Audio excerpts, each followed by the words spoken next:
Assalamualaikum warahmatullahi wabarakatuh. Alhamdulillahirrabbilalamin. Wabihi nasta'in wa ala umurid dunya waddin. Wassalatu wassalamu ala ashrafil anbiya wal mursalin. Wa ala alihi wa sahbihi ajma'in amma ba'd. Selamat pagi teman-teman semua. Kalian apa kabar nih? Karena sekarang sudah memasuki waktunya liburan UAS ya. Semoga kalian selalu menjaga kesehatan dimanapun kalian berada. Perkenalkan, saya Aulia Rahmasari, mahasiswi dari Prodi Hukum Ekonomi Syariah dengan NIM 2210200409, dan di sini saya akan bersama kalian dalam menjelaskan mengenai kasus pelanggaran etika bisnis dalam perusahaan atau kasus pelanggaran etika bisnis dalam Islam. Nah, sekarang mari kita masuk ke dalam kasus etikanya. Di sini aku akan menjelaskan tentang 3 kasus etika pelanggaran etika dalam perusahaan. Yang pertama, ada kasus etika bisnis terhadap lingkungan alam. Yang kedua, ada kasus e-commerce dalam perspektif Islam. Dan yang ketiga, ada etika bisnis Islam dalam produksi, konsumsi, dan distribusi. Nah, di sini aku akan membahas mengenai tentang etika bisnis terhadap lingkungan alam. Sebelumnya aku akan menjelaskan dulu sama kalian ya, apa sih etika dalam bisnis itu? Jadi, etika dalam bisnis adalah sebuah konsep yang sangat penting untuk diterapkan oleh setiap individu ataupun perusahaan dalam menjalankan bisnis. Etika dalam berbisnis adalah sebuah nilai-nilai moral yang harus dipegang teguh dalam menjalankan bisnis, seperti kejujuran, integritas, dan tanggung jawab sosial. Nah, kita langsung masuk nih ke dalam etika bisnis terhadap lingkungan. Bisnis yang ramah lingkungan memiliki daya tariknya tersendiri dan juga sangat menjanjikan. Bisnis yang ramah lingkungan akan lebih tahan terhadap guncangan yang timbul dalam bidang ekonomi, energinya juga lebih efisien sehingga lebih hemat. Dan di sini ada juga nilai plus daripada etika bisnis terhadap lingkungan. Salah satu keuntungan dari menjalankan bisnis yang ramah lingkungan yaitu adalah akan menjadi lebih hemat dari segi biaya energi yang digunakan. Lantaran bisnis berbasis eco-friendly lebih mengandalkan bahan-bahan baku dari alam. Nah, di sini ada penerapan etika dalam berbisnis terhadap lingkungan. Yang pertama ada do dan yang kedua ada don't. Maksudnya yang do ini adalah yang harus dilakukan dan yang don't ini adalah dilarang untuk dilakukan. Nah, yang harus kita lakukan dalam berbisnis terhadap lingkungan itu yang pertama adalah dengan membuang sampah atau limbah perusahaan di tempat sampah yang tepat untuk mencegah pencemaran lingkungan. Yang kedua, pemilahan jenis sampah sesuai dengan kriterianya masing-masing. Dan yang terakhir, menggunakan air, listrik, dan sumber daya lain secukupnya. Jika tidak digunakan, langsung dimatikan dari sumbernya. Nah, lalu ada yang don't atau dilarang untuk dilakukan. Yang pertama ada penangkapan sumber daya laut dengan cara pengeboman dengan suatu alat agar mendapatkan hasil yang banyak. Yang kedua, penggunaan bahan kimia berbahaya dalam melakukan proses pemeliharaan tanaman yang berdampak pada lingkungan sekitar. Nah, di sini aku akan menyebutkan satu contoh kepada kalian mengenai contoh kasus yaitu pencemaran air sungai dengan limbah pabrik. Nah, di sini PT Tekstil Sejahtera Alam adalah sebuah perusahaan tekstil yang telah berdiri selama 12 tahun. PT Tekstil Sejahtera Alam sampai sejauh ini belum memiliki alat yang paling efektif untuk memfilter atau menetralisir pembuangan limbah pabrik secara modern. Seiring berjalannya waktu, ada persoalan yang harus dihadapi oleh pihak manajemen perusahaan, yaitu tingkat pencemaran air sungai yang selama ini dipakai untuk membuang limbah pabrik. Bentuk pelanggaran etika yang dilakukan oleh PT Tekstil Sejahtera Alam nampak jelas, yaitu perusahaan dalam melaksanakan operasi pabrik tidak mengindahkan nilai-nilai etika bisnis, yaitu menyebabkan terjadinya polusi air sungai dan lebih jauh telah menimbulkan kerugian bagi pihak lain. Nah, di sini juga ada nih solusi daripada PT Tekstil yang membuang limbah sembarangan pada sungai. Yaitu solusinya karena PT Tekstil Sejahtera Alam sudah terlanjur menjalankan produksinya dan sudah terlanjur juga untuk membuang limbah pabrik ke sungai, maka pihak manajemen PT tersebut seharusnya membuat instalasi pengolahan air limbah atau IPAL untuk industri dan pabrik agar limbah tersebut tidak mencemari air sungai. PT tersebut juga bisa melakukan penanaman pohon di sekitar area pabrik karena selain bisa mencegah longsor, pohon juga diakui bisa menyerap air dalam jumlah yang banyak. Dan pihak manajemen bisa juga melakukan penyaringan terhadap limbah pabrik sehingga limbah yang nantinya bersatu dengan air sungai maupun lingkungan sekitar bukanlah limbah jahat perusak ekosistem. Nah, di sini ada nih attention untuk kita semua dalam kasus penerapan etika bisnis dalam lingkungan. Yaitu untuk itu manusia juga perlu merawat, menjaga, melindungi, dan melestarikan alam beserta seluruh isinya, serta tidak diperbolehkan merusak alam tanpa alasan yang dapat dibenarkan secara moral. Nah, di sini aku juga melampirkan ya satu video kasus pelanggaran etika perusahaan terhadap lingkungan alam. Berikut videonya. Nikel adalah komoditas yang selalu dijanjikan Jokowi dan Luhut kepada para investor di luar negeri. Nikel selalu dilekatkan dengan energi hijau karena perannya sebagai bahan baku baterai kendaraan listrik. Tim Narasi Newsroom melakukan peliputan ke Pulau Obi, Maluku Utara yang menjadi salah satu lokasi eksplorasi tambang nikel. Kami menemukan potensi masalah lingkungan dan sosial dalam eksplorasi nikel di sana. Potensi masalah itu bisa memicu persoalan di masa depan. Nikel itu tak hanya akan menempel di baterai kendaraan listrik kalian, tapi juga bisa mengendap dalam tubuh dan otakmu. Ya, otakmu. Jokowi dan Luhut punya kepentingan menemui Elon Musk sebagai pemilik Tesla, perusahaan mobil listrik ternama di dunia. Data USGS mencatat sebanyak 23% kandungan nikel dunia berasal dari Indonesia. Pada 2019, Indonesia berada di nomor 2 di bawah Cina sebagai penghasil logam nikel dengan produksi logam mencapai 487.000 per tahun. Di produksi tambang, Indonesia berada di peringkat 1 dengan total 730.000 ton. Andaikan biji nikel tidak diekspor ke Cina, maka Indonesia akan jadi produsen logam nikel terbesar di dunia. Rantai pasok produksi logam Cina sangat bergantung pada Indonesia. Faktor kurangnya jumlah smelter jadi penyebab produksi logam nikel kita kalah dari Cina. Alhasil, program hilirisasi nikel pun dilakukan Jokowi. Lewat Permen ESDM nomor 11 tahun 2019, aturan larangan ekspor biji nikel diberlakukan. Agar bisa diekspor, biji harus diolah dulu menjadi logam di smelter khusus milik perusahaan besar. Di sisi lain, secara tidak langsung kebijakan hilirisasi Jokowi dalam nikel membuat kita menjadi rentan.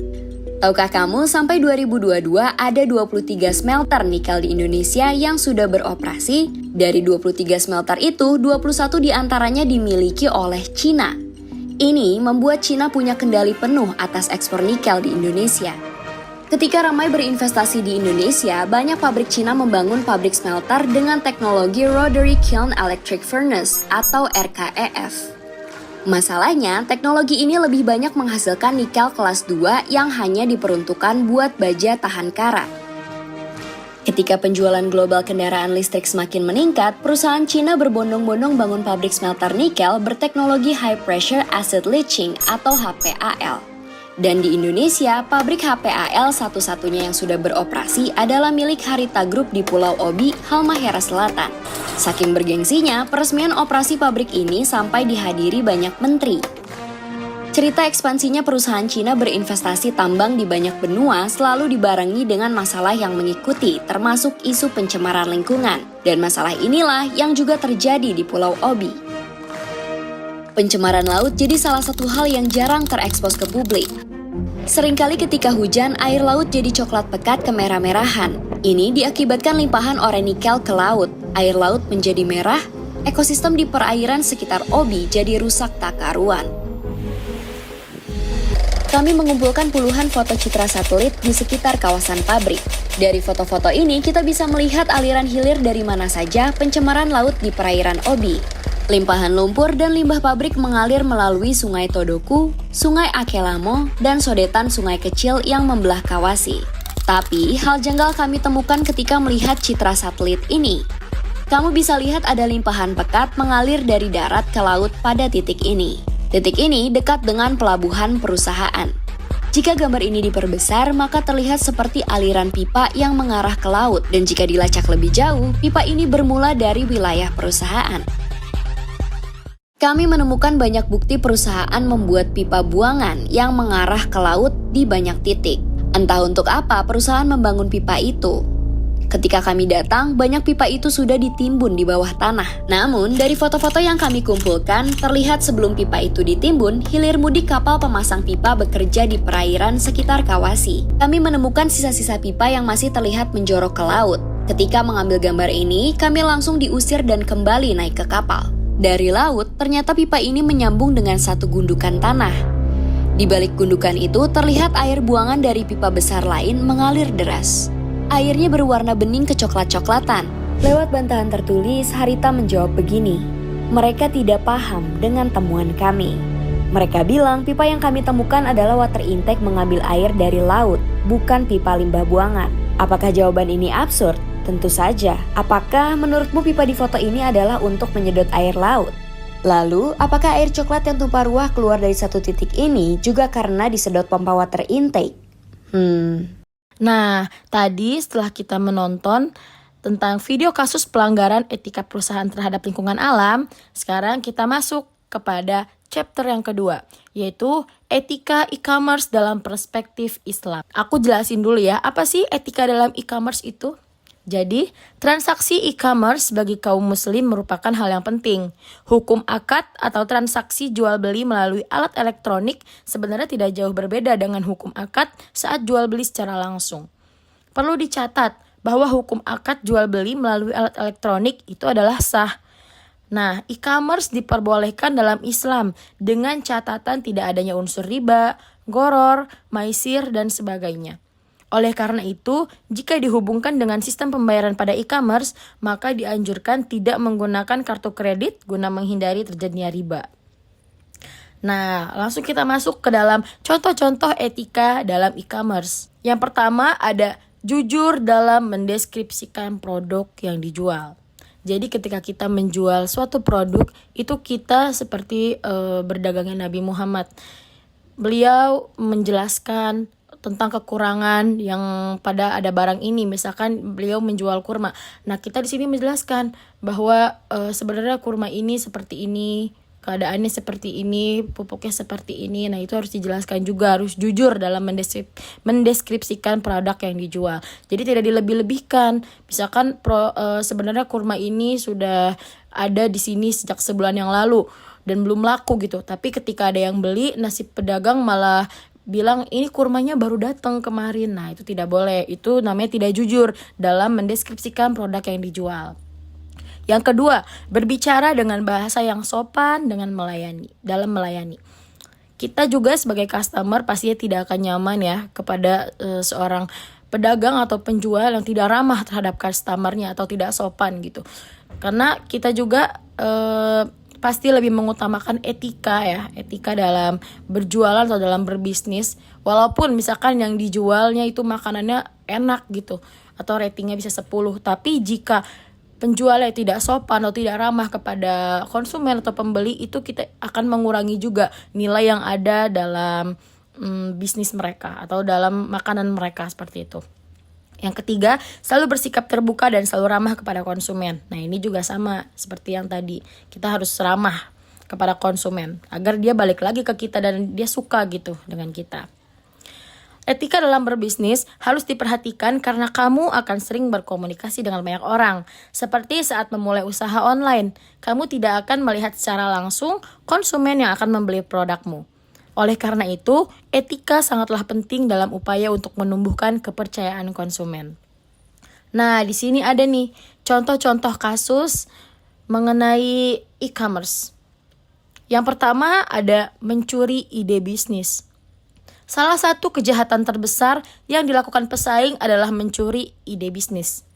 Tentu saja, jika pemilik rahasia dagang menuntut praktik ini, resikonya akan sangat tinggi. Pelaku pencurian ide usaha dapat dijerat dengan pasal 17 ayat 1 Undang-Undang Nomor 30 Tahun 2000 tentang rahasia dagang.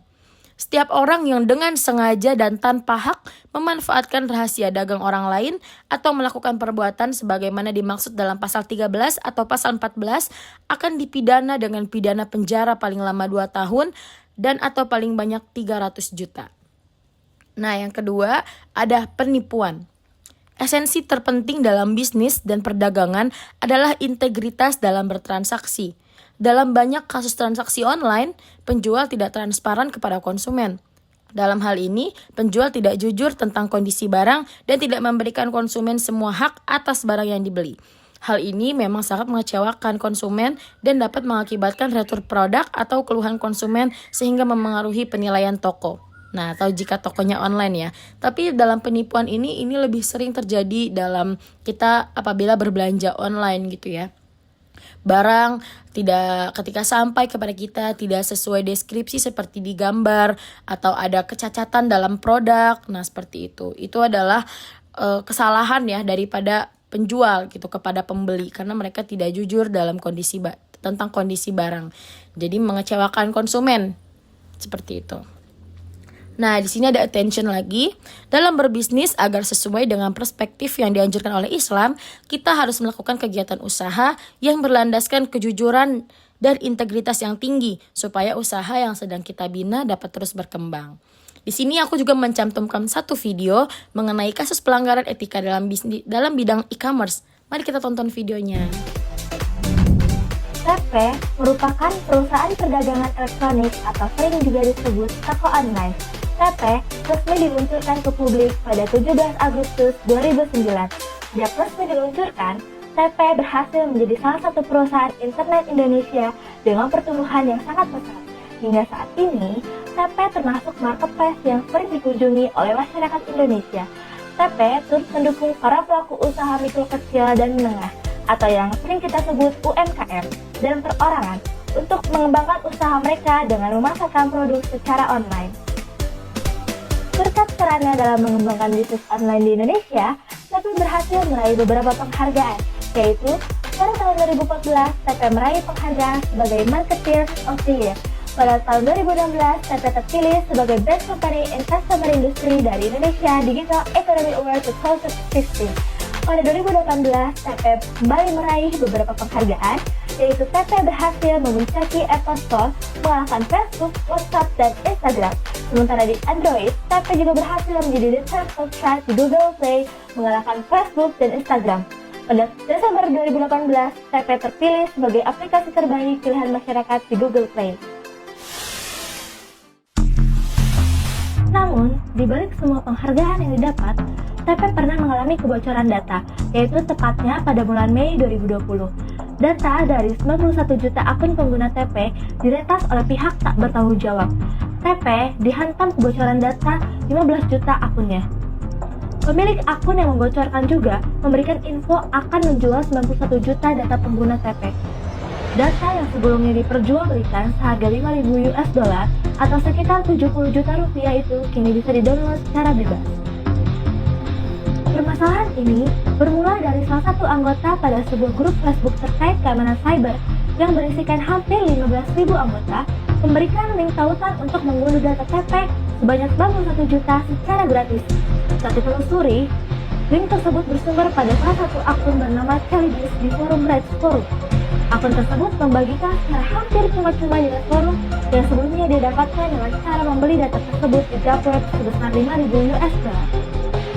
Menurut Pratama Persada, seorang pakar keamanan cyber, ia mengatakan bahwa dibutuhkan pembayaran untuk mendapatkan data 91 juta akun TP yaitu sahaja 8 juta. Jika sudah dilakukan, maka link hosting dari pihak ketiga akan muncul dan siap diunduh dengan hasil unduhan berbentuk format zip dengan ukuran data sebesar 9,5 GB. Lalu setelah dilakukan ekstrak dihasilkan file akhir berbentuk TXT sebesar 28,5 GB. Setelah itu, kita bisa melihat data sebanyak 91.174.216 yang berisikan nama lengkap, nama akun, email, toko online, tanggal lahir, nomor HP, tanggal mendaftar, serta beberapa data yang terenkripsi berbentuk hash yang bisa disalahgunakan. Nah, untuk menghindari hal tersebut, langkah yang bisa kita lakukan yaitu dengan menerapkan 2 lapis keamanan. Yang pertama, memperkuat autentikasi dengan single sign-on dan WhatsApp. Dengan proteksi yang lebih baik ini, tidak ada password akses yang dapat dipergunakan oleh siapapun kecuali sistem. Yang kedua, menerapkan enkripsi data dengan autentikasi yang canggih agar data yang sedang berada dalam storage tidak dapat disadap atau diambil oleh yang tidak berwenang. Kalian bisa menggunakan Habuan yang merupakan produk enkripsi yang sangat cocok untuk aplikasi yang membutuhkan database kinerja tinggi, menyimpan informasi penting, memiliki sistem manajemen kunci yang mumpuni, dan tidak memungkinkan terjadinya pengungkapan data dan kunci pada saat bersamaan dalam kondisi apapun. Dari kasus yang dialami TP, kita dapat mengambil pelajaran, yaitu kita pengguna marketplace agar lebih berhati-hati dalam memberikan data pribadi kita saat menggunakan internet. Dan yang harus menjadi perhatian bagi perusahaan adalah agar transparan, memberitahukan penggunanya, serta menjelaskan langkah-langkah yang akan perusahaan tersebut lakukan untuk memitigasi risiko. Pengguna juga harus diberikan langkah-langkah jelas oleh pengendali data, misalnya agar mengubah password, melapor jika kehilangan akses, menggunakan two-factor autentikasi, waspada pada email atau SMS phishing, dan menghubungi lembaga keuangan jika penyalahgunaan data keuangan terjadi. Oke teman-teman, kita lanjut kepada chapter yang ketiga, yaitu mengenai kasus etika bisnis Islam dalam produksi, konsumsi, dan distribusi. Nah, sebelum itu aku akan menjelaskan dulu kepada kalian apa sih yang dimaksud dengan produksi, konsumsi, dan juga distribusi. Yang pertama ada mengenai produksi. Konsep etika produksi menurut Yusuf Al-Qaradawi yaitu menjaga sumber daya alam dari polusi dan kerusakan, memproduksi barang dan jasa yang halal dan tidak berlebihan, memproduksi barang yang memberikan manfaat dan tidak membahayakan, juga tidak semata-mata mencari keuntungan maksimum.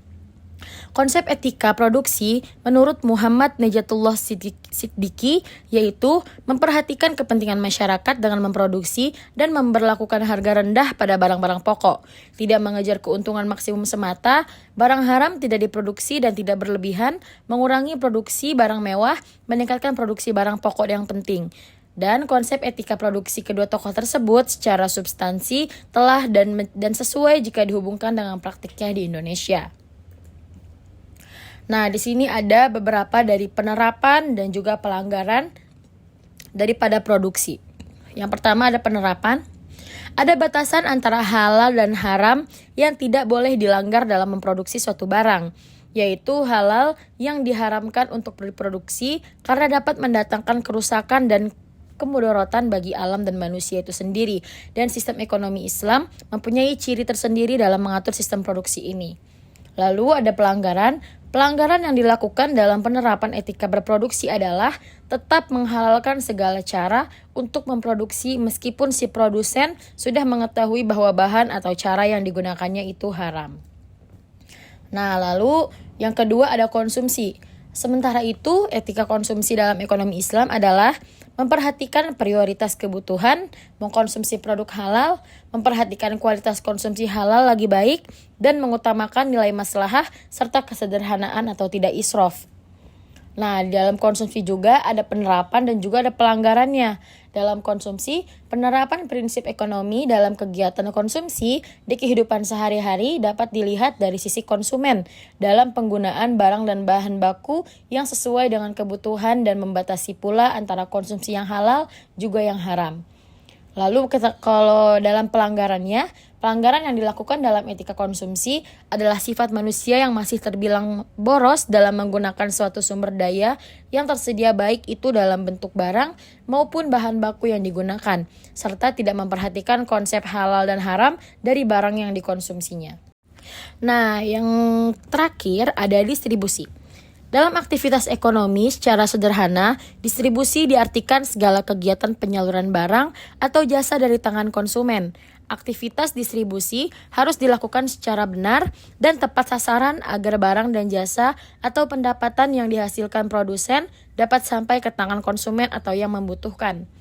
Nah, di sini juga ada konsep etika produksi menurut Muhammad Najatullah Siddiqi, yaitu memperhatikan kepentingan masyarakat dengan memproduksi dan memberlakukan harga rendah pada barang-barang pokok, tidak mengejar keuntungan maksimum semata, barang haram tidak boleh diproduksi dan juga tidak boleh berlebihan, dan yang terakhir mengurangi produksi daripada barang-barang yang mewah. Nah, di sini dalam distribusi juga ada penerapan dan pelanggarannya.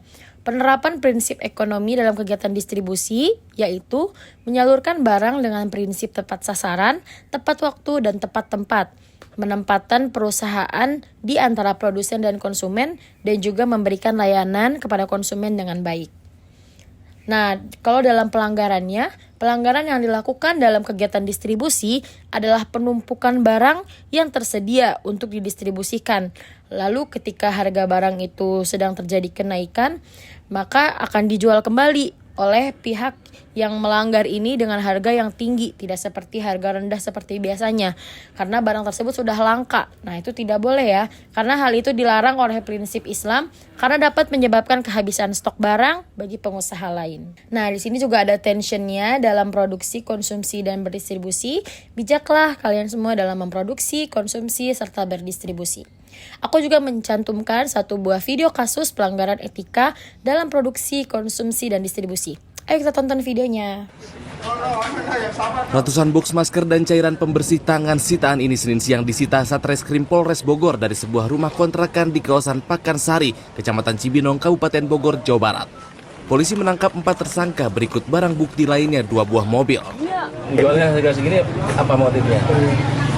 Ya, harganya murah ya, mau jual mahal. saya kan dapatnya kan segitu kan. Berarti kan sudah tahu kalau harganya mahal. 5.000. Ya, kan berarti sudah tahu harganya mahal. Iya. Nah, sekarang apa motifnya kan jual barang mahal? Untuk dapat sedikit keuntungan. Keuntungan Dari selisih saya beri yang tadi. Selain menimbun, para tersangka juga memproduksi masker palsu yang tidak sesuai standar kesehatan. Sebelumnya tersangka sengaja memborong pasokan masker dari sejumlah apotek. Polisi masih mendalami dugaan sindikat penimbun masker dan sanitizer tersebut. Para tersangka dijerat pasal berlapis Undang-Undang Perdagangan dengan ancaman di atas 5 tahun penjara dengan denda maksimal 50 miliar rupiah. Yang bersangkutan ini menjual masker dan hand sanitizer dengan harga yang tidak wajar. Ya, untuk hand sanitizer-nya kita amankan sebanyak 232 botol, di mana harga ini sebenarnya harga awalnya 20.000 per item, ya, dijual oleh yang bersangkutan senilai 120.000 per item. Ya. Kemudian juga kita amankan 336 box masker kesehatan. Ya, ini harga awalnya satu box ini 20.000. Kemudian terhadap yang bersangkutan dijual dengan harga 345.000 per box. Sementara itu di Makassar, Sulawesi Selatan, 2 orang ditangkap polisi atas dugaan penimbunan ratusan box masker. Usai menjalani pemeriksaan, 2 orang yang tertangkap tangan menyimpan ratusan box masker di salah satu rumah di perumahan dosen Universitas Hasanuddin Maros, Sulawesi Selatan ini akhirnya ditetapkan sebagai tersangka oleh penyidik Polres Maros. Dari tangan kedua tersangka yang masing-masing berinisial DS dan BP, polisi menyita sedikitnya 258 box masker dengan berbagai merek. Semua masker ini rencananya akan dikirim ke Hong Kong atas pesanan seseorang yang berada di sana. Dari hasil pemeriksaan, kedua tersangka mengaku mendapatkan masker ini dari berbagai tempat di Sulawesi Selatan, termasuk membeli secara daring di media sosial. Harga belinya pun bervariasi antara 100 hingga 220 ribu rupiah per box, tergantung merek. Tersangka kemudian akan menjual kembali masker ini dengan harga 300 hingga 400 ribu rupiah per boxnya. Penimbunan masker yang terjadi di Moncongloe, jadi jumlahnya sekitar 280 box jumlah keseluruhan. Jadi kalau dihitung dikali 50 per lembar itu sekitar 1.350 lembar. Apa yang diperdagangkan oleh kedua tersangka ini bukanlah barang ilegal. Namun dengan alasan kelangkaan masker dan juga harga yang melambung tinggi di pasaran, polisi menjerat kedua tersangka dan beberapa pasal dalam Undang-Undang Perdagangan dan Larangan Praktik Monopoli dengan ancaman maksimal 6 tahun penjara. Tim Liputan CNN Indonesia. Nah, yang terakhir kita udah masuk kepada bab conclusion atau kesimpulan. Etika dalam berbisnis sangat berpengaruh terhadap keberlangsungan yang terjadi dalam bisnis, baik itu dari segi material, ekonomi, atau bahkan relasi pun dipengaruhi oleh etika bisnis. Di dalam Islam sudah berlaku dan dijelaskan bahwa etika itu yang paling utama, ataupun bisa diibaratkan etika adalah manner daripada seseorang pembisnis. Nah, baik, terima kasih. Mungkin cukup sekian yang bisa saya sampaikan, kurang lebihnya mohon maaf. Mudah-mudahan ini semua ada manfaatnya untuk kalian semua ya, walau sedikit. Baik, wabillahi taufiq wal hidayah. Wassalamualaikum warahmatullahi wabarakatuh. Saya Aulia Rahmansari pamit undur diri.